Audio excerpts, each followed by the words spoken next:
سيداتي نساتي سادتي، تحية طيبة أينما كنتم.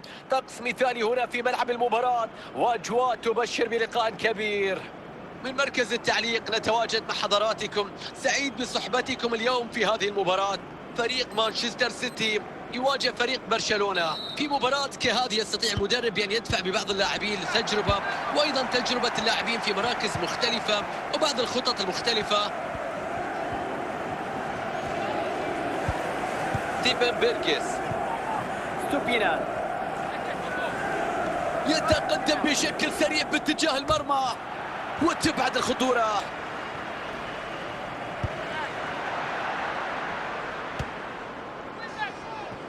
بيلعب لك كرة بينية عالية، بشتت الكرة.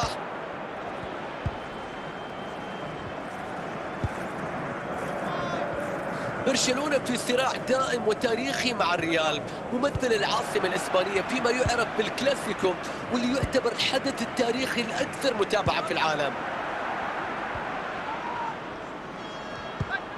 أوليفيه جيرو عنده فرصة للتسجيل.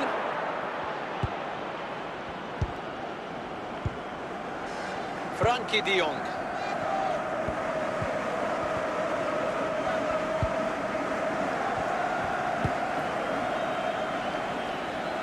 كرة إلى خارج الملعب، ضربة مرمى.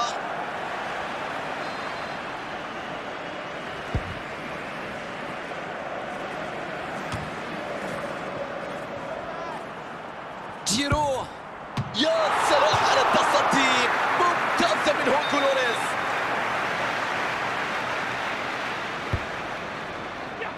لم يبعدها وما زالت الخطورة قائمة. كرة سهلة بيمسك الحارس.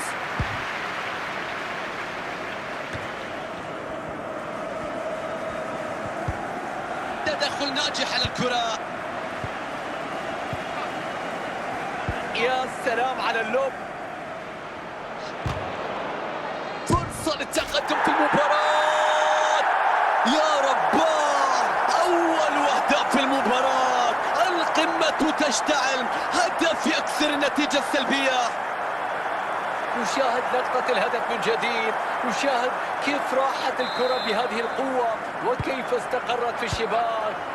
هدف أول في المباراة، تقدم الآن بهدف مقابل لا شيء. تأتي الصافرة لتعلن عن نهاية الشوط الأول. البارسا يبدأ الشوط الثاني.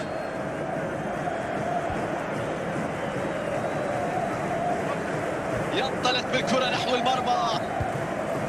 فرانكي دي يونغ، ممكن هذه، ممكن كرة التعادل، والكرة في المرمى. هدف التعادل يأتي من البارسا.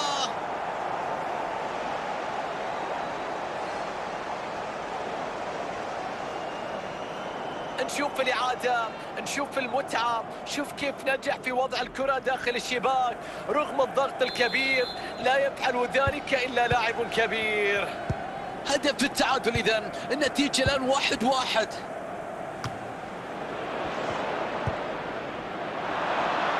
أمام مساحة في هذه اللحظات.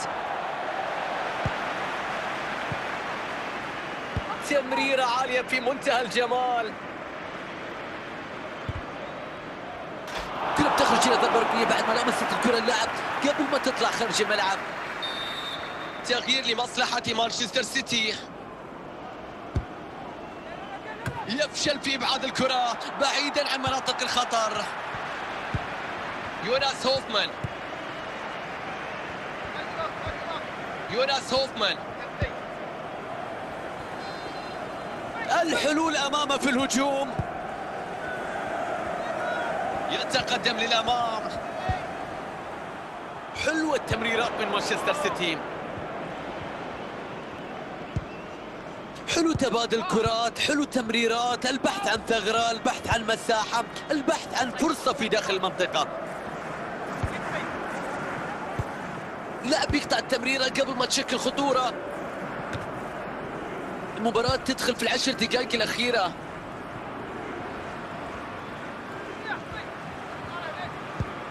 بكرة خطيرة للتقدم في النتيجة.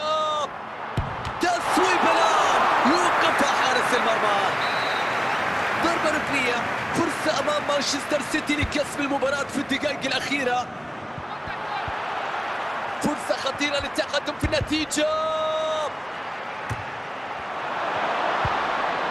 ليونيل ميسي. وهذه هي الصافرة نهاية المباراة مشاهدينا، تعلن عن اقتسام الفريقين لنقاط اللقاء.